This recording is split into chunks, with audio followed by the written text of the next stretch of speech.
बिस्मिल्लाहिर्रहमानिर्रहीम। अस्सलाम वालेकुम। मैं हूँ डॉक्टर रबीना और आज आप लोगों को मैं जिस बीमारी के बारे में बताऊँगी वो बहुत ही सेंसिटिव और ऐसी बीमारी है कि अगर उसका इलाज ना किया जाए तो फैल जाती है। उंगलियों और नाखूनों में जो फंगस हो जाता है, ये बहुत सारी वजूहात की वजह से होता है। अब सर्दियाँ आ रही हैं, सर्दियों में ईचिंग होती है। शुगर वाले मरीज़ और यूरिक एसिड के मरीज़, उनके नाखून के अंदर, पैर के नाखून में से शुरू होता है फंगस और फिर उसके बाद कुछ का इतना ज़्यादा शुगर हाई होती है और उसके बाद फंगस बढ़ जाता है कि फिर डॉक्टर सर्जरी करते हैं। और जो उंगलियों और नाखूनों का फंगस है, सर्दियों की वजह से हो जाता है। तो अगर इसकी एहतियात ना की जाए, इसमें फिर पानी का और हाथ धोने का, लोशन का, इसका सबका एहतियात करनी पड़ती है। तो शुरू में ही आप लोग उसको क्योर करें, उसको शुगर का और यूरिक एसिड की वजह से जो भी आप लोगों को ये फंगस हो रहा है तो एहतियात करें। और इसके साथ साथ मेडिसिन ऐसी ना लें जो कोई बताए आपको कि ये मेडिसिन ले लें, ये ले लें, वो ना लें, ना इस्तेमाल करें। सिर्फ वही मेडिसिन लें जो अथेंटिक होती है, क्योंकि हर मेडिसिन में शुरू से बता रही हूँ, कोई जो मेडिसिन मुझे सही रखती है वही मेडिसिन किसी दूसरे को सही नहीं रख सकती। ये एक मेडिसिन, ये मैं HR-15, ठीक है, ये HR-15 है। ये जो गठिया की अलामत होने लगती हैं, उसकी वजह से उंगलियां, नाखून गलने लगते हैं, टेढ़े हो जाते हैं। और यूरिक एसिड, उसमें ज़ाहिर है यूरिक एसिड ज़्यादा होता है तो गठिया की बीमारी हो जाती है। फिर उंगलियां और हाथ पैर टेढ़े होने लगते हैं, छोटे जोड़ों से फिर बड़े जोड़ों में कन्वर्ट हो जाता है। तो इसकी बहुत एहतियात करें। यूरिक एसिड का टेस्ट कराएं। टेस्ट कराने के बाद अगर यूरिक एसिड निकल आए तो उसका फ़ौरी इलाज करें। यूरिक एसिड बढ़ जाता है तो फिर गठिया की अलामत बहुत ज़्यादा बढ़ जाती है। जितनी ज़्यादा बीमारी होगी उतना ही देर से इलाज होता है। और ये उंगलियों और नाखूनों के फंगस से आराम के लिए मैंने पहले भी बताया था आप लोगों को, HR-81। ये शुगर की वजह से, ड्राइनेस की वजह से, जिस वजह से भी आपके हाथ के, पैर के नाखूनों में इसी तरह नाखून हो जाता है, देखिए फंगस हो जाता है अगर, तो वो सही नहीं होता। इसमें ये इस तरह की शीशी में ड्रॉप्स हैं। ये इस तरह 10 से 15 ड्रॉप्स 3 टाइम लेने हैं। 10 से 15 ड्रॉप्स 3 टाइम। और एक हम इसके लिए ट्यूब देते हैं जो शुगर की वजह से हो जाता है, क्योंकि अंदरूनी तौर पे ज़रूर इसकी दवाई करनी चाहिए।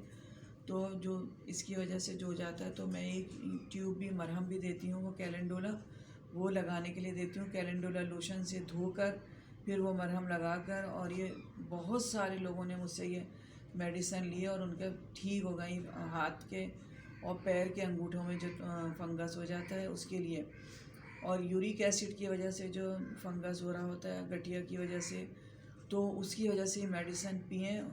और पीने के बाद जो आपका जो गठिया का दर्द है वो भी सही हो जाएगा। जब वो सही होगा, यूरिक एसिड आपका नॉर्मल हो जाएगा। नॉर्मल होने की वजह से जो जितनी बीमारियां आपको थी ख़राबी की वजह से, तो वो नॉर्मल हो जाएंगी।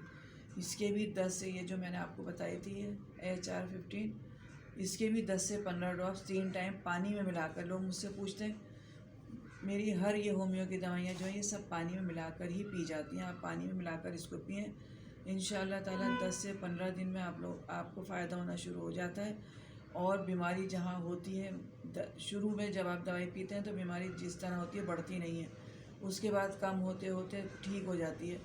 तो लोगों का पहले कॉन्सेप्ट था कि होम्यो से इलाज बहुत मुश्किल होता ही होता है, लेकिन अब रिसर्च से ये साबित हो चुका है कि ये बहुत सारे मर्ज़ का ऐसा है। गुर्दों की पथरी देखें आप, उसका इलाज अगर शुरू में स्टार्ट में कर ले तो बड़ी बड़ी पथरियाँ गुर्दों की इससे निकल जाती हैं। और ऐसे मरीज़ जो चोट लग जाती है, हमारी आर्मी का बहुत बेस्ट है, उससे इतनी जल्दी फ़ायदा हो जाता है। कल भी एक पेशेंट आई थी तो वो चोट लग गई, गिर गई थी, तो उन्होंने कहा मैंने आर्मी का लिए, तो वो निशानात भी ख़त्म हो जाते हैं। होम्योपैथिक बहुत बेस्ट है दवाइयाँ। बहुत सारी चीज़ें ऐसी हैं जिसके लिए सर्जरी बहुत ज़रूरी है। मैंने ये नहीं कहा कि एलोपैथिक इस्तेमाल ना करें, वो भी ज़रूरी है हमारे लिए, लेकिन जहाँ पे आप होम्यो इस्तेमाल कर सकते हैं और कीजिए तो उसको एलो में जाके, और डॉक्टरों से मैं बहुत चोट खाई हूँ। अभी मैं खुद डॉक्टर हूँ, लेकिन अभी भी जब मेरी बेटी अपनी ICU में थी, अभी आज कल में छुट्टी हुई है उसकी, तो डॉक्टरों ने इतने टेस्ट कराए हैं, 2 लाख के सिर्फ टेस्ट। इस वक्त कोई अफोर्ड नहीं कर सकता।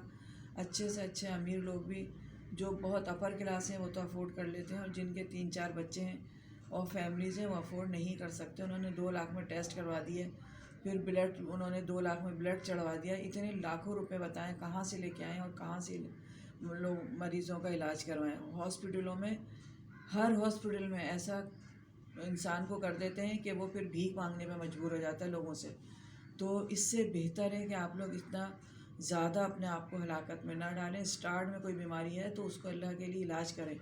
जब तक आप लोग शुरू में स्टार्ट में बीमारी छोड़ देते हैं, एहतियात नहीं करते, ये ठीक हो जाएगा, ज़रा सा फंगस लगा ठीक हो जाएगा, वो लोग बहुत अच्छे होते हैं जो स्टार्ट में अपनी बीमारी का इलाज कर लेते हैं। मेरे चैनल को लाइक और सब्सक्राइब कर दिया करें, और इन बीमारियों के लिए शेयर इसलिए कहती हूँ मैं आप लोगों से कि जब आप शेयर करेंगे तो आगे तक लोगों तक वीडियो जाती है।